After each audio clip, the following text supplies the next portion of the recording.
तुम्हारी फाइलों में गांव का मौसम गुलाबी है, मगर ये आंकड़े झूठे हैं और ये दावा किताबी है। नमस्ते, मैं हूं आपका होस्ट और आप देख रहे हैं कॉर्पोरेट खिचड़ी। अगर मुझे गांव की मार्केट को समझना है तो एज ए कॉर्पोरेट किसे हायर करना चाहिए?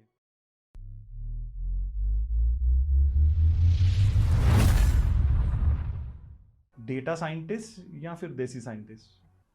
ऑफ कोर्स देसी साइंटिस्ट। लेकिन सवाल यही है कि क्या रूरल सिर्फ एक मार्केट है या एक ऐसा साइलेंट कैटलिस्ट है जो कि इस देश की इकोनॉमी को ड्राइव करेगा। तो स्वागत है आज के हमारे इस एपिसोड में कन्हैया जी का।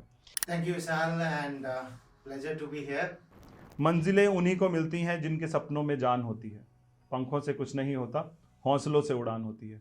बट हाँ, जो कोर जो काम रहा मेरी फैमिली का वो फार्मिंग है। मेरा पर्सनल इंटरेस्ट और एक्सपीरियंस ये रहा कि जब मैं गांव में जाके किसी किसान से बात करता हूँ तब मैं कंप्लीटली भूल जाता हूँ कि इस चीज को मुझे ऐसे ट्रांसलेट करके बोर्डरूम में दिखाना है। कॉर्पोरेट ऑफिस से रूरल इंडिया कैसा दिखता है? सिर्फ एक स्लाइड या फिर बिजनेस की अपॉर्चुनिटी? नहीं, कॉर्पोरेट ऑफिस से जो रूरल इंडिया पहले एक स्लाइड में दिखता था, बट अभी अगर पिछले 4-5 साल की बात करें तो ये एक ह्यूज अपॉर्चुनिटी दिखता है। इंस्टा रील्स को छोड़ के गांव की रियल लाइफ को जानने के लिए जेनजीज को क्या करना चाहिए, क्योंकि आने वाली वर्कफोर्स वही है। हाँ, जेंजीज के लिए इनिशियली 2-4 दिन हो सकता है ये बहुत मुश्किल रहेगा to detach from social media and digital life, but हाँ, 2-4 दिन के बाद I guarantee they will enjoy. नमस्ते, मैं हूं आपका होस्ट और आप देख रहे हैं कॉर्पोरेट खिचड़ी। कॉर्पोरेट का नाम सुनते ही सबसे पहले दिमाग में आती हैं ऊंची ऊंची इमारतें और साथ में चमचमाते बोर्ड रूम्स। लेकिन क्या आप जानते हैं, असली भारत इन बड़े बड़े बोर्ड रूम से नहीं या किसी डेटा पॉइंट से नहीं, उसको दर्शाती हैं गांव की मिट्टी और छोटे छोटे कस्बों की वो दुकानें जहां से ये इकोनॉमी ड्राइव होती है। मशहूर मैनेजमेंट गुरु C.K. प्रहलाद ने अपनी किताब the Fortune at the bottom of the pyramid में भी कुछ ऐसा ही कहा है कि इस देश की इकोनॉमी, इस देश का बाजार का भविष्य बॉटम ऑफ द पिरामिड में है, यानी कि रूरल इंडिया में। आज ये बहुत ही चर्चित विषय है, जहां हम देखते हैं कि चाहे कोई FMCG की कंपनी हो या कोई फिनटेक हो, हर कोई चल रहा है रूरल की तरफ, जैसे देश की इकोनॉमी शहरों से निकल के गांव की पगडंडियों की तरफ जा रही है। लेकिन सवाल यही है कि क्या रूरल सिर्फ एक मार्केट है या एक ऐसा साइलेंट कैटलिस्ट है जो कि इस देश की इकोनॉमी को ड्राइव करेगा। ऐसे ही कुछ सवालों का जवाब आज हम अपने इस एपिसोड में देने की कोशिश करेंगे और हम लेके जाएंगे आज के एपिसोड को उस तरफ जहां कॉर्पोरेट की तेजी मिलेगी गांव की सादगी से। आज हमारे साथ हमारे इस एपिसोड में एक ऐसे विजनरी लीडर हैं जिन्होंने डेटा के साथ साथ ज़मीनी हकीकत को कुछ इस तरह से जोड़ा है कि उन्होंने रूरल इंडिया को एक अलग डेफिनेशन दी है। एक ऐसा व्यक्तित्व जो कि जयपुर की गलियों से निकलकर IIT तक की पढ़ाई करी, बिजनेस एनालिटिक्स को समझा, MRF के अंदर एक दिग्गज के रूप में अपने आप को स्थापित किया और आज JK टायर में फार्म सेगमेंट में एज अ वर्टिकल हेड काम कर रहे हैं और रूरल इंडिया को परिभाषित कर रहे हैं। तो स्वागत है आज के हमारे इस एपिसोड में कन्हैया जी का। Thank you Vishal and pleasure to be here. Kanhaiya ji, आपके लिए चंद लाइनें। मंजिलें उन्हीं को मिलती हैं जिनके सपनों में जान होती है, पंखों से कुछ नहीं होता, हौसलों से उड़ान होती है। स्वागत है आपका हमारे इस कॉर्पोरेट खिचड़ी के इस नए एपिसोड में। सबसे पहले हमारे श्रोताओं के लिए आप बताइए अपने बारे में एक छोटी सी introduction. First of all thank you Vishal ji for calling me here and pleasure to be here. मैं बहुत ज़्यादा तो इतना आपने जो बोल दिया वो तो नहीं है, लेकिन हाँ, मैं एक गाँव में पैदा हुआ राजस्थान में, और मेरी फैमिली जो है majorly my family was in education. मेरे पिताजी टीचर थे, मेरे ब्रदर टीचर हैं, मेरी सिस्टर भी टीचर है।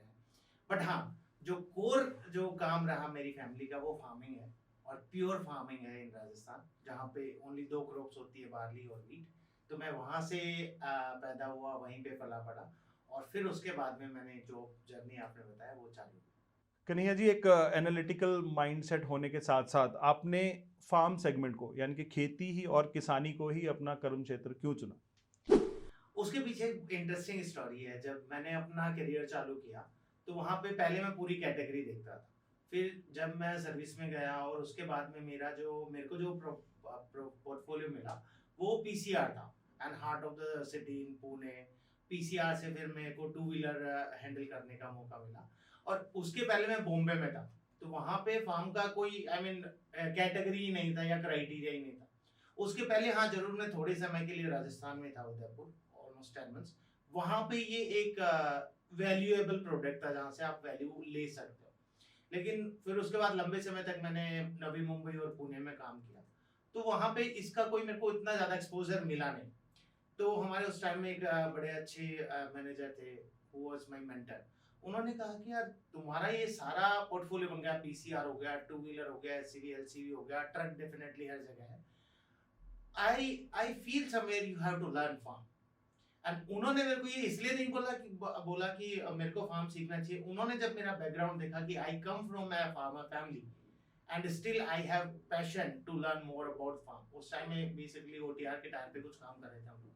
तो उन्होंने कहा नहीं नहीं नहीं, I want you to be in farm. और फिर उन्होंने मुझे जो चांस दिया फार्म पोर्टफोलियो हैंडल करने का हेड ऑफिस में, और फिर मुझे लगा कि it's a good opportunity, but I was very sceptical कि चेन्नई में मैं शिफ्ट हूँ, कैसा वो एनवायरनमेंट होगा और कैसा मेरी फैमिली वहाँ पे अडॉप्ट कर पाएगी। But yeah thankfully it was wonderful. And उसके बाद से जो मुझे लगा कि नहीं यार, farm is not a glamorous this thing, but जो टच है और जो और चीजें एक्सटेंसिवली मैं कवर कर सकता हूँ, वहां से फिर वो पैशन थोड़ा ज्यादा जगह और वो फिर मजा आने लगा। तो 14 साल के इस कॉर्पोरेट सफर में क्या था वो टर्निंग पॉइंट जब आपको लगा कि टायर इंडस्ट्री में आप एक बहुत बड़ी छाप छोड़ सकते हैं? इसके लिए शुरू में जब मैंने टायर इंडस्ट्री ज्वाइन किया तो इट वाज रियली टफ, और मुझे समझ नहीं आ रहा था कि मुझे क्या करना चाहिए, because it was a huge pressure and literally I used to cry. तो शाम को एक दिन मैंने सडनली अपने ब्रदर को कॉल किया कि यार मेरे से नहीं हो पा रहा है। तो my brother being Elder brother, वो बहुत सपोर्टिव है, और उसने कहा कि हाँ ठीक है कोई बात नहीं, छोड़ दे, बट मेरे को एक चीज का गारंटी दे कि तू इसके बाद जो भी करेगा उसमें प्रॉब्लम नहीं आएगा। तो वहां से तो मुझे एक लगा कि हाँ life is not that easy, I have to make it easy. और जब मेरा ट्रांसफर होके मैं जब मुंबई गया उदयपुर से, और वहां पे मैंने जो देखा कि लोगों से बात करने के बाद या जितना मेरे को और सीखने को मिल सकता है टेक्निकली, सोशली एंड प्रोफेशनली, वहां मुझे लगा कि नहीं this is the best sector and I can do wonders है।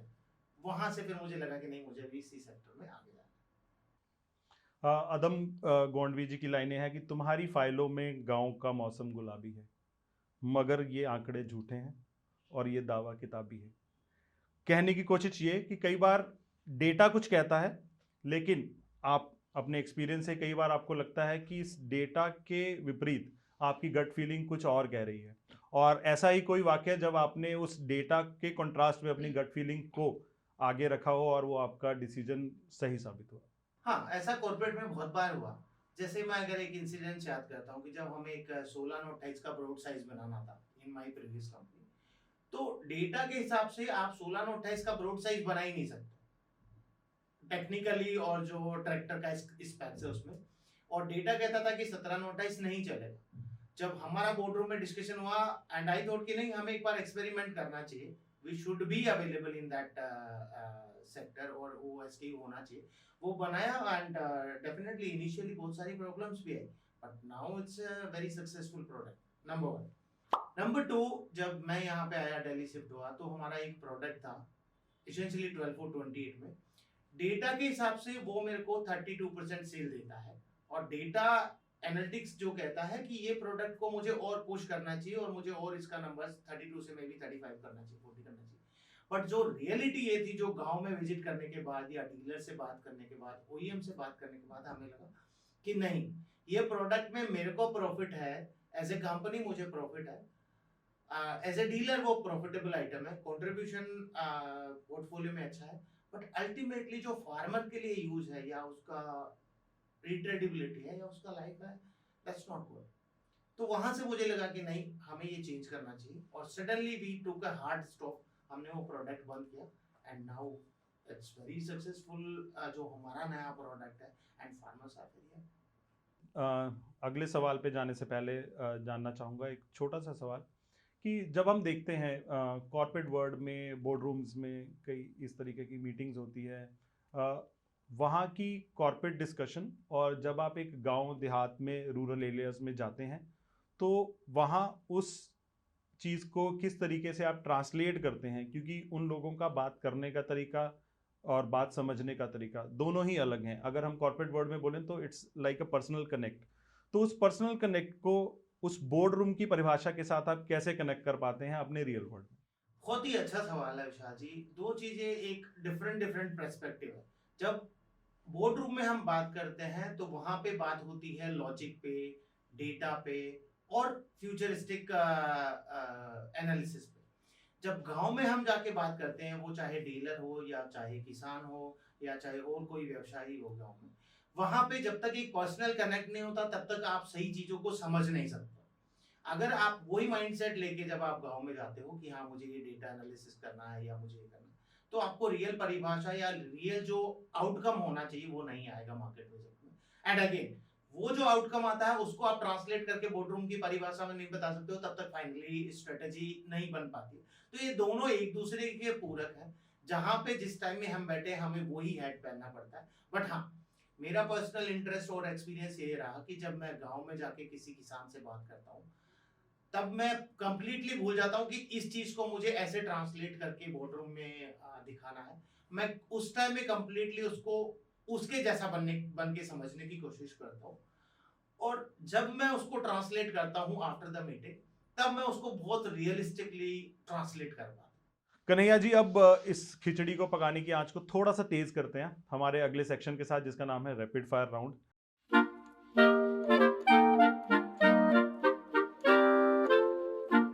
यानी कि फास्ट सवाल और सुपर फास्ट जवाब।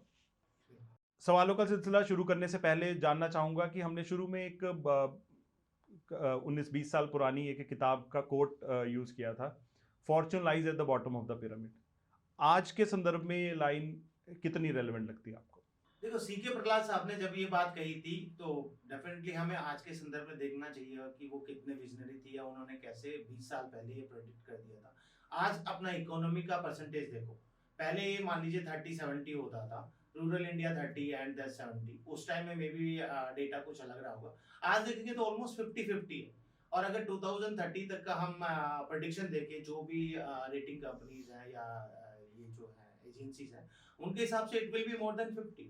तो बिल्कुल उन्होंने उस टाइम में ये सही बात कही थी कि बॉटम ऑफ द पिरामिड में ही ज्यादा फॉर्चून है, और जितना स्ट्रॉन्ग वो पिरामिड होगा, definitely peak will be that high.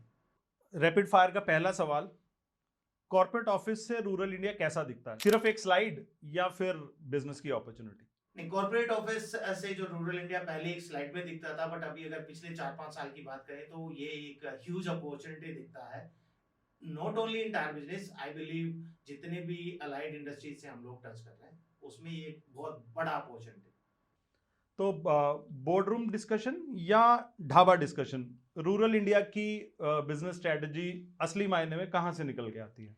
वो जो चाय पे चर्चा है, वो चाहे ढाबे पे हो, वो चाय की थड़ी पे हो या गांव के किसी कॉर्नर पे हो, पीपल के पेड़ के नीचे हो, वहां पे जो असली स्ट्रेटेजी का एक पॉइंट मिल जाता है, वो कोई बोर्ड रूम में नहीं मिल सकता। अगर मुझे गांव की मार्केट को समझना है तो एज ए कॉर्पोरेट किसे हायर करना चाहिए, डेटा साइंटिस्ट या फिर देसी साइंटिस्ट? ऑफ कोर्स देसी साइंटिस्ट। आज की डेट में आईएमडी का डेटा गलत हो सकता है मानसून के बारे में, मे बी बारिश के बारे में, बट जो आदमी पीपल के पेड़ के नीचे बैठा है, जो 60 साल का आदमी है, 70 साल का आदमी है, जिसने लाइव एक्सपीरियंस लिया है, उसका कोई मुकाबला नहीं। कोई मशीन, कोई डेटा, कोई प्रेडिक्शन उसको बराबर ही नहीं कर सकता। एक बहुत बड़ा मिथ है रूरल इंडिया के बारे में कि गांव के लोग सस्ता प्रोडक्ट मांगते हैं, इसके ऊपर आपका टेक? बिल्कुल नहीं। गांव के लोगों को सस्ता प्रोडक्ट नहीं चाहिए, उनको सस्टेनेबल प्रोडक्ट चाहिए, उनको लॉन्ग लाइफ वाला प्रोडक्ट चाहिए। बशर्ते हम कितना समझा पाते हैं उनको, वो मैटर करता है। स्मार्ट सिटी या स्मार्ट विलेज, इस देश की अगले 10 साल की ग्रोथ कहां पे है? स्मार्ट विलेज, ऑफ कोर्स, अगर पिछले 10 साल का हम और डेटा देखें या और रियलिटी देखें, तो स्मार्ट विलेजेस का जो परसेंटेज बढ़ा है, माय गॉड, आई थिंक कोई भी और कंट्री में, इवन डेवलप्ड कंट्री में भी ऐसा नहीं है। तो जो रूरल डेवलपमेंट हो रहा है उसमें जो स्मार्ट विलेजेस बन रहे हैं, जिसको हम आदर्श विलेज कहते हैं अपनी पॉलिसी मेकर्स की भाषा में, फिनोमेनल। एआई या आरआई? एआई जिसे हम कहते हैं आर्टिफिशियल इंटेलिजेंस, और आरआई जिसे हमने नाम दिया है रूरल इंटेलिजेंस। तो रूरल इंडिया को जीतने के लिए दोनों में से क्या सबसे ज्यादा जरूरी है, एआई या आरआई?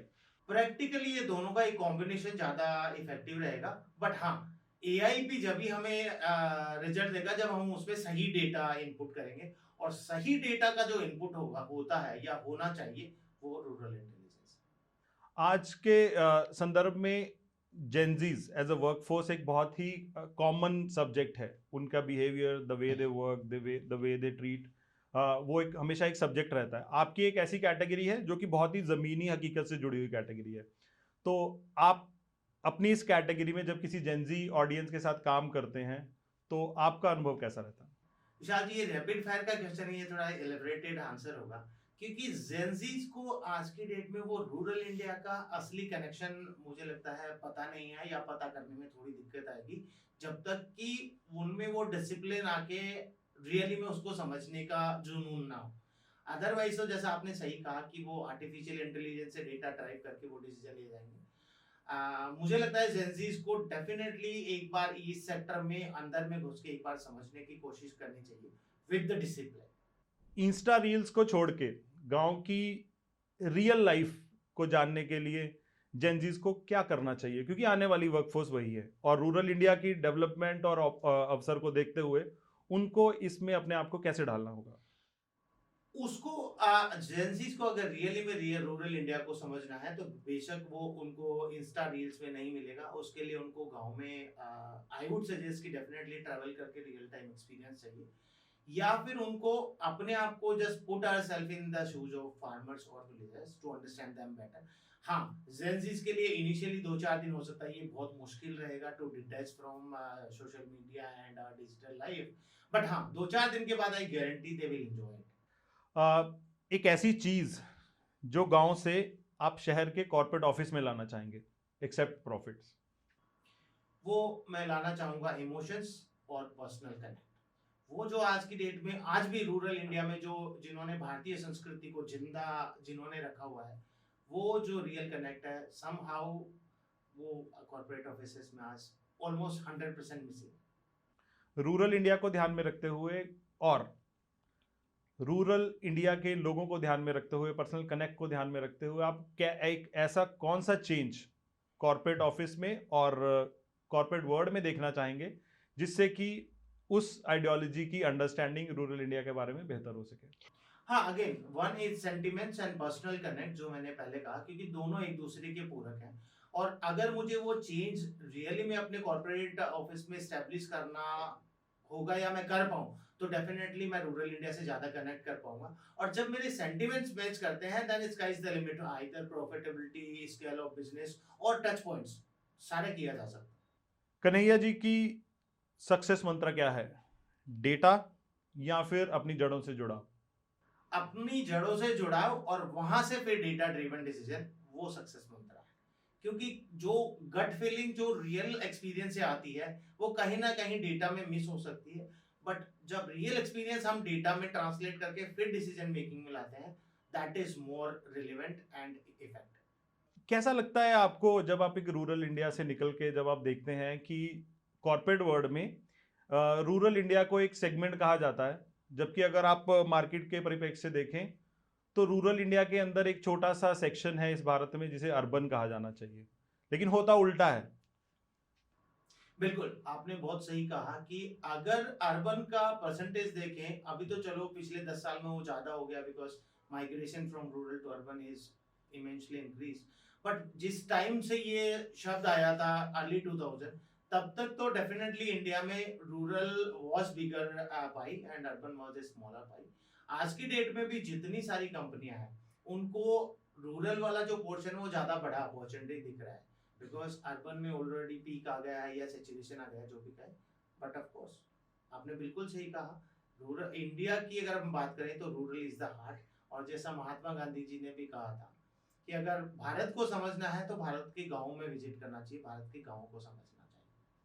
कन्हैया जी, आज के इस एपिसोड का आखिरी सवाल, महात्मा गांधी जी ने कहा था कि इस देश की आत्मा गांव में बसती है।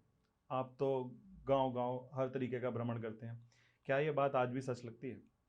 बिल्कुल, बहुत सटीक बात है। और महात्मा गांधी जी की जो बात है, मैं ये कहना चाहूंगा कि गांव के लोगों ने जो आई मीन कोई भी पार्ट ऑफ द कंट्री हो, उन्होंने आज भी जिंदा रखा हुआ है।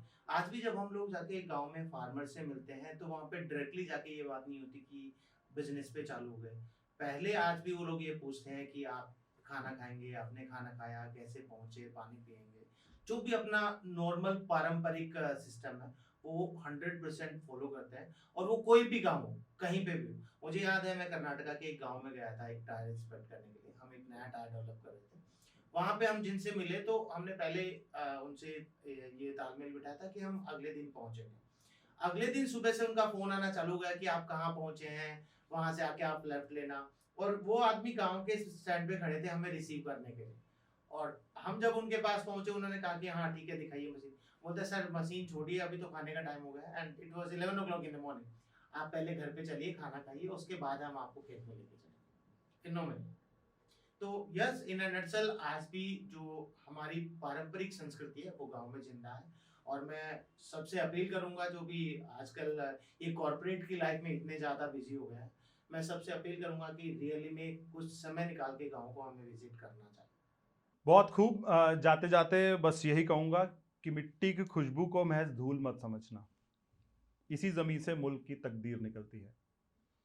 कन्हैया जी, हमारे साथ जुड़ने के लिए बहुत बहुत धन्यवाद।